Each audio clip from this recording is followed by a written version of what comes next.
Magandang buhay mga kaminions. For today's video, nagpe-prepare na pala kami para sa hold upin namin bangko. Charot!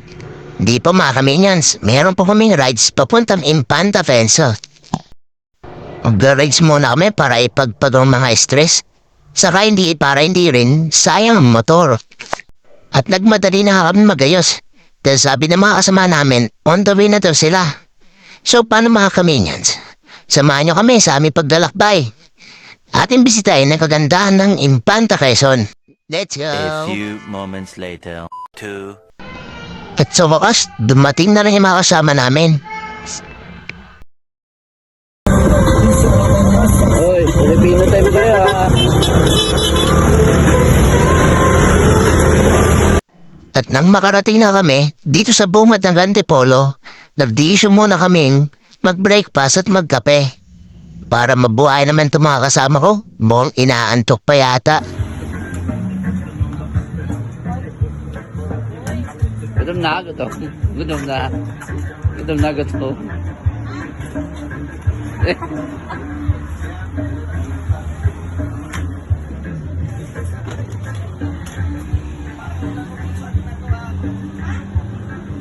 At nang matapos ang magkape, dali-dali kaming lumarga para mapuntahan na ang Infanta Quezon. At nang makarating na kami sa lugar na to, sobrang baba ng akala ko may nagsisiga ng bahay. Swerte na yun tayo.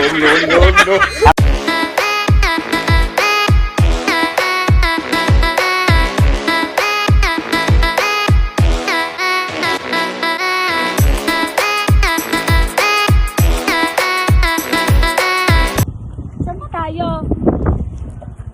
Oh. Grabe.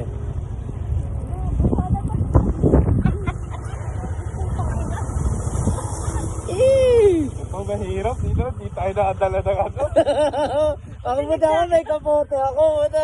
Sige, nag-jacket ako puta ina. Ako na tagusto. Grabe, ganda. Nagpamitay kami, kinakinan lamig.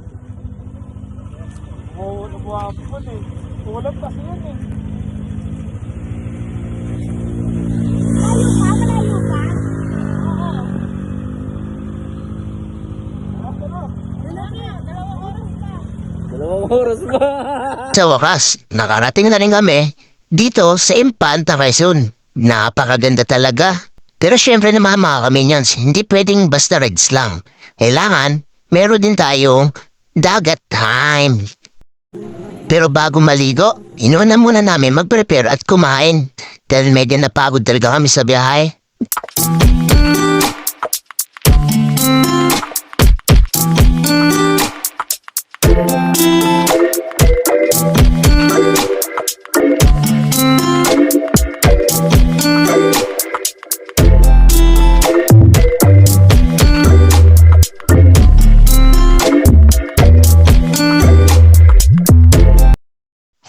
At nang matapos na nga kami magkainan, kulitan at baby time naman.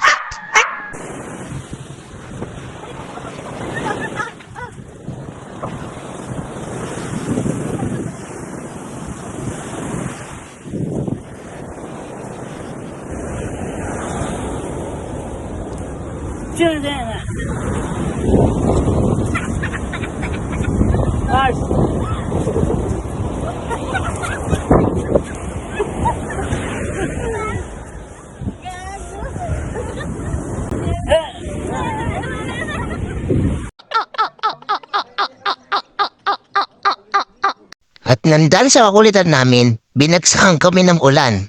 Dahil dito, nagpasya na rin kami umuwi dahil medyo hapon at malayo pa ang biyahe.